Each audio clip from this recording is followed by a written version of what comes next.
উপস্থিত প্রত্যেককে আমার আন্তরিক শুভেচ্ছা, ভালোবাসা এবং বড়দের আমার প্রণাম জানাই।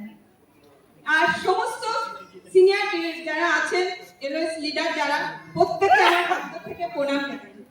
এবং আমাদের টিম জিবিবির অভিভাবক মিস্টার গোবিন্দচন্দ্র বাসু স্যারকে আমার অনেক অনেক অন্তর থেকে প্রণাম এবং ভালোবাসা জানাই।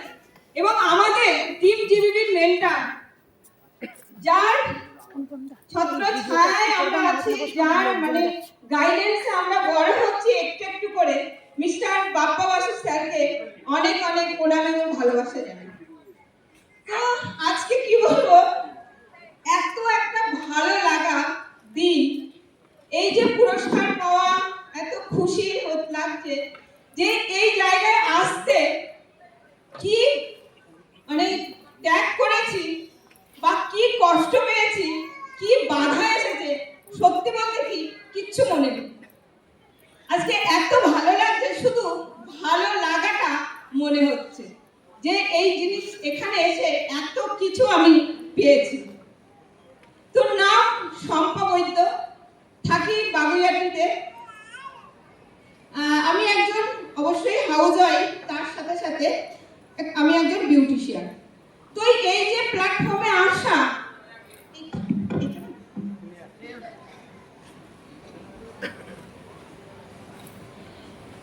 এই মোদিকের প্ল্যাটফর্মে আসা আমার তেমন কোনো স্বপ্ন নিয়ে এখানে কিন্তু আসিনি। এসেছিলাম শুধু প্রোডাক্ট ব্যবহার করব তার জন্য। তো প্রোডাক্ট ব্যবহার করতে করতে কবে যে ভালো লেগে গেল, ভালোবেসে ফেললাম, কবে ডিরেক্টর হয়ে গেলাম। আর যখন ফার্স্ট টাইম ডিরেক্টর হলাম, 7,000 প্লাস ইনকাম আসলো, তখন মনে হয়েছিল খারাপ কি।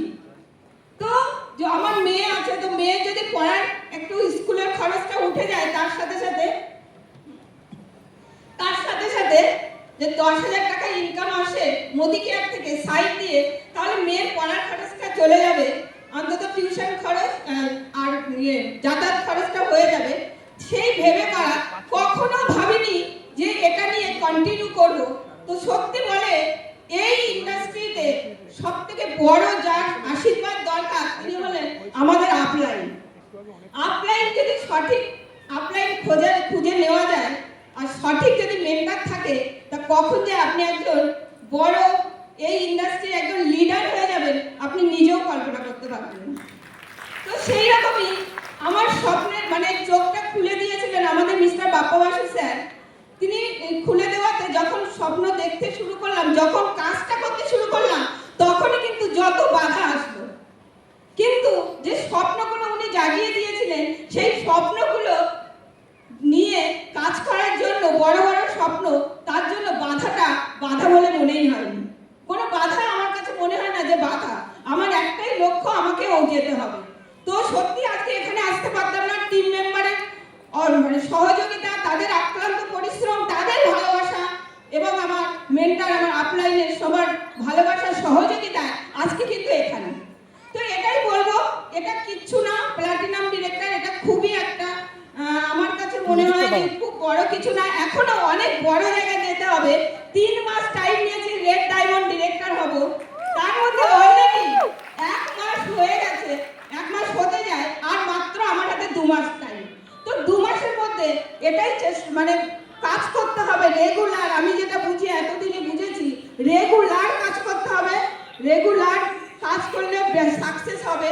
এবং আমার যদি লক্ষ্য ঠিক থাকে, তাহলে আমরা কিন্তু অবশ্যই আমরা সাকসেস পাবো।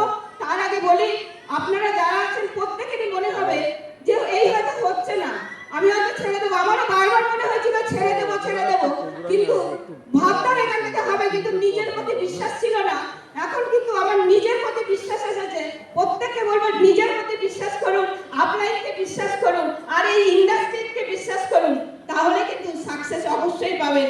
আমি যেমন পাচ্ছি, এগিয়ে যাচ্ছি, বড় বড় লিডাররা এখান থেকেই পেয়েছে। তো তাদের পথ অনুসরণ করলে আমরা সবাই পারবো, আমরা সবাই এগিয়ে যাব। যত বাধা আসবে, তত জেদ নিয়ে কাজ করতে হবে, তত বিশ্বাসটা অটুট থাকে যেন, তাহলে সবাই পারবো আমরা সাকসেস পেতে। Over to you. Thank you so much.